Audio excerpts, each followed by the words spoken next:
Assalamualaikum warahmatullahi wabarakatuh. Alhamdulillahirabbil alamin. Wa bihi nasta'in ala umurid dunya waddin. Assalatu wassalamu ala asyrafil anbiya wal mursalin sayyidina wa maulana Muhammadin wa ala alihi wa sahbihi ajma'in. Qala Allah Ta'ala fil Qur'anil Azim, a'udzu billahi minasyaitonir rajim. Bismillahirrahmanirrahim.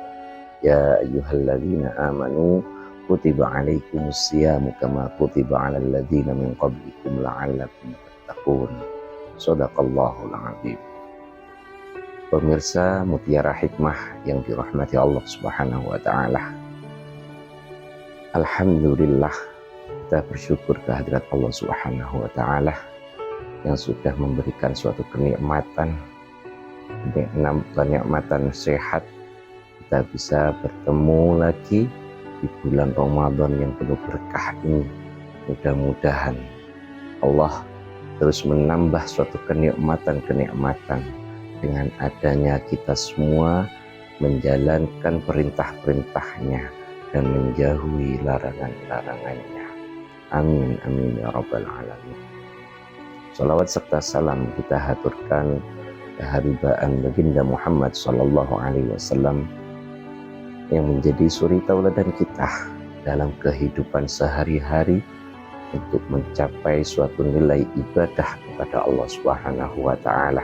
Mudah-mudahan kita semuanya mendapatkan syafaat baginda Muhammad sallallahu alaihi wasallam fi yaumil qiyamah.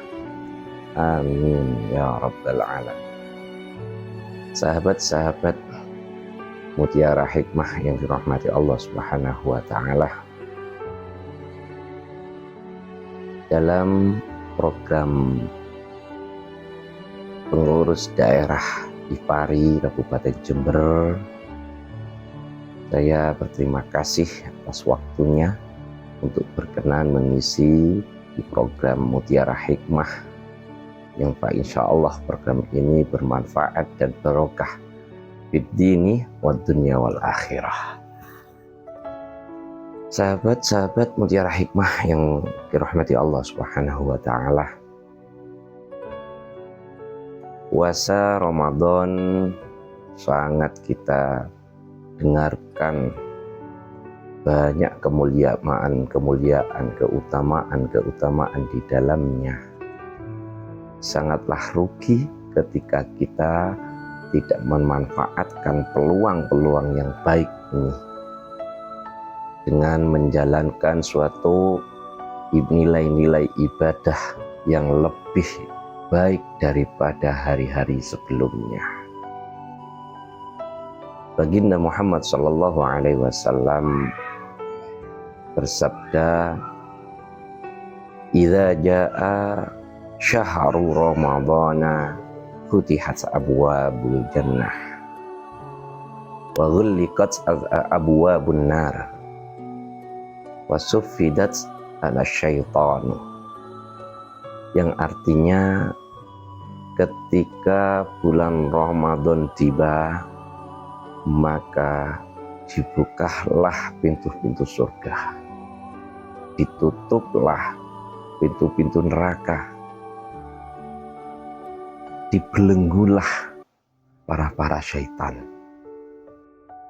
Dari hadis ini kita mempunyai suatu pemikiran, mempunyai suatu giroh, semangatan bagaimana kita untuk memanfaatkan peluang ini yang terbukanya pintu surga untuk meminta mohon maaf kepada Allah Subhanahu wa taala dan mengharap rahmat Allah Subhanahu wa taala. Bagaimana mungkin kita itu tidak mendapatkan kemanfaatan? Bagaimana mungkin kita tidak mendapatkan maghfirah ketika kita sudah diberi peluang? Terbukalah pintu surga. Kita sangat mengharapkan maghfirah dari Allah Subhanahu wa taala. sahabat-sahabat Mutiara Hikmah yang dirahmati Allah Subhanahu wa Ta'ala, kita berpuasa di bulan Ramadan ini menjadi suatu karantina, menjadi pelatihan dalam bulan Ramadan ini agar menjadi lebih baik daripada hari-hari sebelumnya. Mungkin yang sebelum puasa, sebelum di bulan Ramadan, kita hanya melaksanakan sunnah-sunnah Nabi, kesunahan Nabi sedikit, maka dalam bulan suci Ramadan kita tingkatkan lagi agar kebiasaan nantinya di bulan Ramadan ini menjadi terbiasa di bulan-bulan berikutnya. Sahabat-sahabat Mutiara Hikmah yang dirahmati Allah Subhanahu wa Ta'ala, pengertian dari puasa Ramadan itu sendiri, para ulama banyak mengartikan bahwasanya puasa Ramadan itu diambil dari bahasa Arab, yaitu as-saum. Yang as-saum itu sendiri mempunyai arti secara bahasa, yaitu al-imsak, yang artinya mencegah, menahan. Secara syariah, istilah dalam fikih yaitu menahan dari perkara-perkara yang membatalkan puasa, yang mempunyai tujuan yang khusus. Ini harus kita garis bawahi, ini as-saum, makna saum. Dari arti tersebut maka kita mempunyai pemahaman bahwasanya puasa di dalam Ramadan ini, mari kita menahan hawa nafsu kita. Karena kan apa? Setan-setan sudah terbelenggu. Kita tinggal bagaimana kita menahan nafsu kita untuk menjalankan perintah-perintah Allah dan menjauhi larangan-larangan Allah.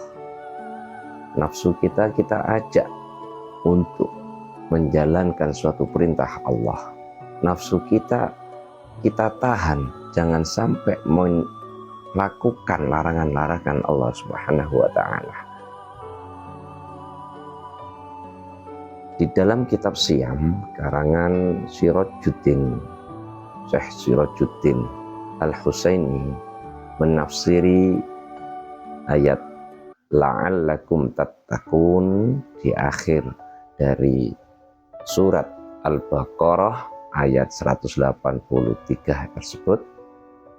Kalimat la'allakum tattaqun, beliau menafsiri bahwasanya para muslim dan muslimat agar supaya menuju kepada tingkatan yang bertakwa. At-taqwa, tingkat ketakwaan seseorang ini sering diingatkan dan sering diberikan wasiat oleh khatib-khatib pada hari Jumat dengan kalimat usikum wa nafsi bitaqwallah. Tidak bosan-bosannya para khatib setiap Jumat mengatakan usikum bi nafsi bitaqwallah. Karena apa? Ketakwaan di sini adalah keinginan yang diharapkan baginda Nabi Muhammad sallallahu alaihi wasallam. Tentu semuanya itu dijalani dengan berlandaskan keilmuan-ilmuwan. Sahabat-sahabat Mutiara Hikmah rahimakumullah, puasa sendiri itu di dalam kitab Kasyifatus Sajah karangan Syekh Imam Nawawi Al-Bantani, beliau mengutip ungkapan-ungkapan para ulama, salah satunya yaitu dari Syekh Ahmad Al-Fashani. Beliau mengatakan bahwasannya puasa terbagi menjadi 3. Tapi pembagian ini bukanlah suatu pembeda, bukan. Akan tetapi golongan tiga ini, jenis puasa tiga ini adalah satu kesatuan nantinya. Apa saja? Yaitu yang pertama, shaumul umum, puasa yang bermakna umum. Apa puasa bermakna umum? Yaitu fakul batni wal fajri anis syahwat, yang artinya menahan, mencegah, ataupun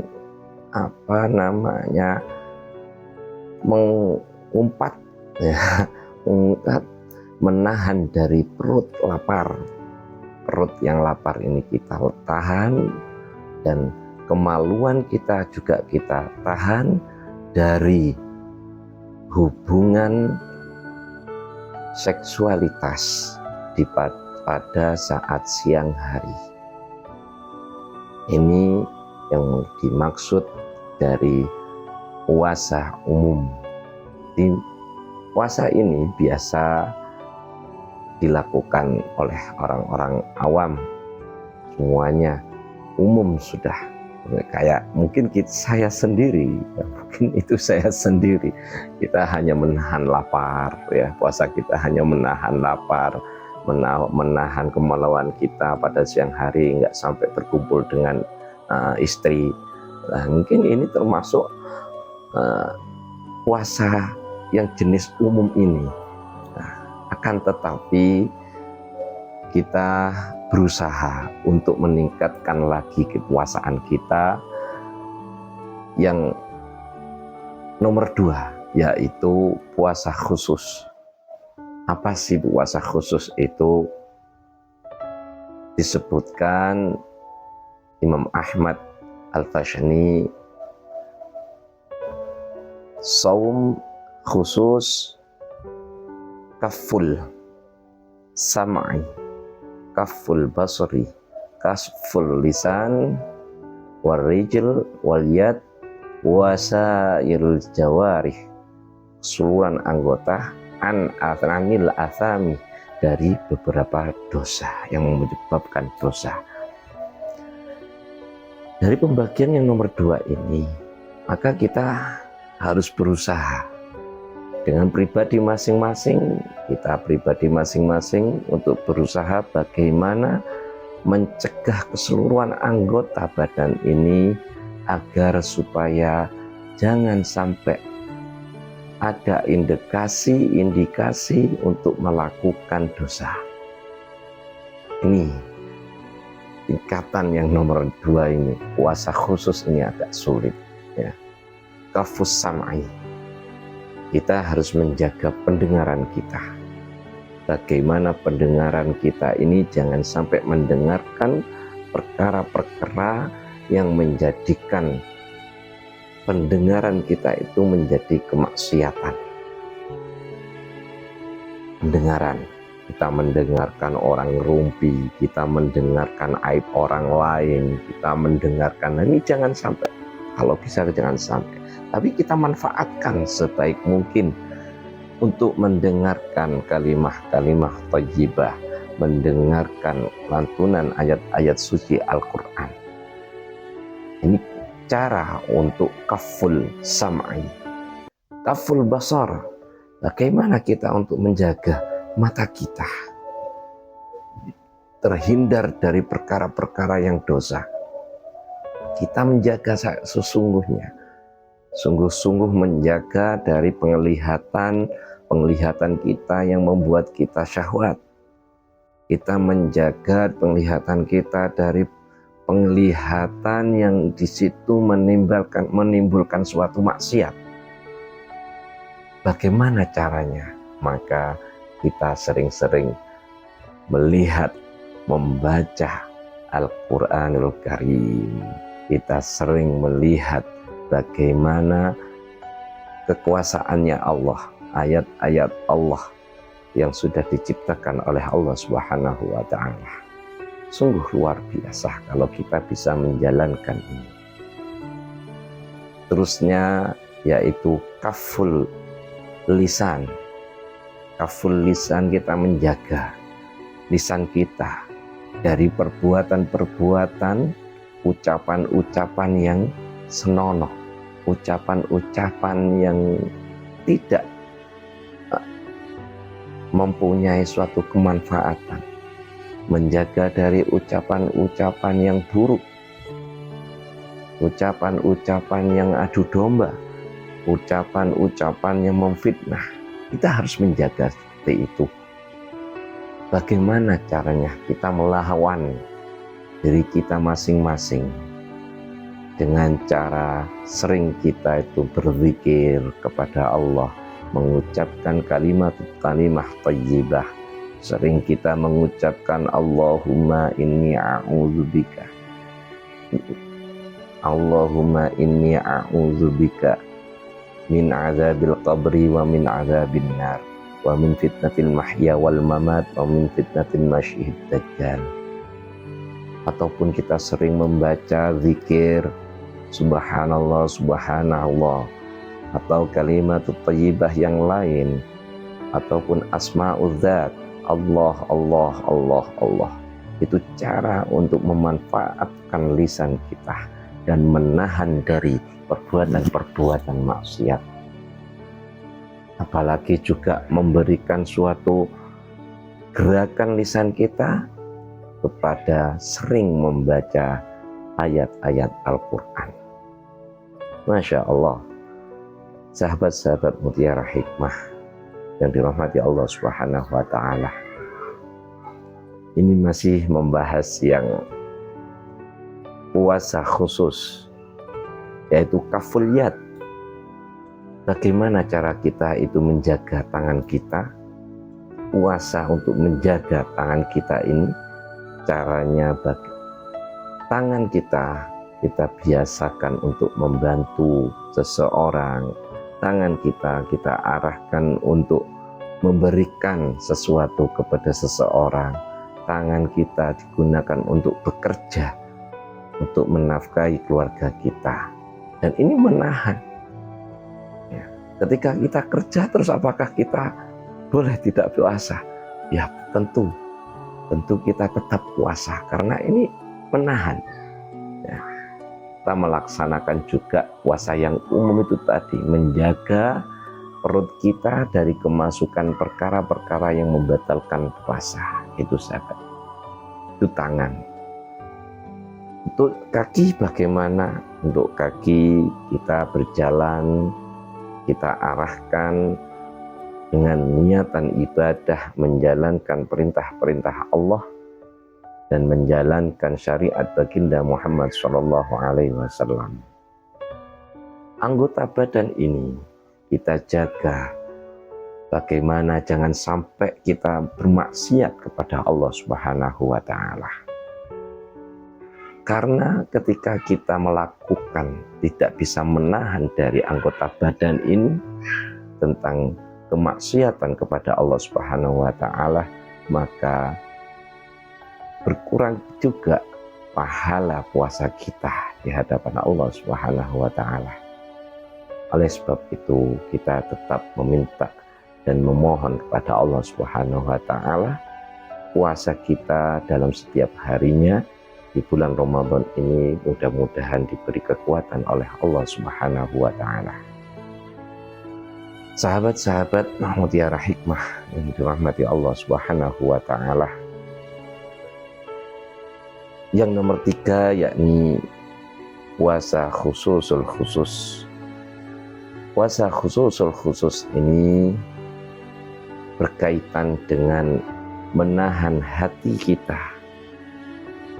Menahan hati kita selalu ingat kepada Allah Subhanahu wa Ta'ala. Hati kita tahan, jangan sampai hati kita tidak ingat selain Allah Subhanahu wa Ta'ala. Ini yang menjadi suatu keistimewaan sendiri, puasa khususul khusus. Hati kita terus husnudzan kepada Allah Subhanahu wa Ta'ala, meyakini, mengimani kemudian kita mengharap rahmat Allah Subhanahu wa taala, mengharap maghfirah Allah Subhanahu wa taala. Yang Nabi Muhammad sallallahu alaihi wasallam bersabda, "Man shoma Ramadhana imanan wa ihtisaban, ghufira lahu ma taqaddama min dzambih." Di sini yang artinya siapa saja yang berpuasa dalam bulan suci Ramadan dengan keimanan, iman itu sendiri dalam hati, perbuatan hati diwujudkan dengan perbuatan. Ihtisaban ini juga perbuatan hati yang diimplementasikan pada kegiatan, maka Allah akan memaafkan dosa-dosa kita yang sudah terlampau, dosa-dosa yang kita tidak sengaja dimaafkan oleh Allah Subhanahu wa taala. Amin amin ya rabbal alamin. Sahabat-sahabat Mutiara Hikmah yang dirahmati Allah, kesimpulannya, mari ketika jenis puasa ini mudah-mudahan kita bisa melakukannya sesuai dengan tingkatan, dan tingkatan tersebut ini menjadi satu kesatuan, menjadi kesempurnaan di dalam berpuasa. Kita bisa melaksanakan puasa secara umum, secara khusus dan khususul khusus. Mudah-mudahan kita semuanya bisa menjalankan, dan mudah-mudahan kita semuanya diberi pertolongan oleh Allah Subhanahu wa taala. Sahabat-sahabat Mutiara Hikmah rahimakumullah, mungkin itu saja dari kami. Apabila ada tutur kata kesalahan, kami mohon maaf sebesar-besarnya. Akhirul kalam wal afu minkum wallahu muwaffiq ila aqwamit thoriq. Wassalamualaikum warahmatullahi wabarakatuh.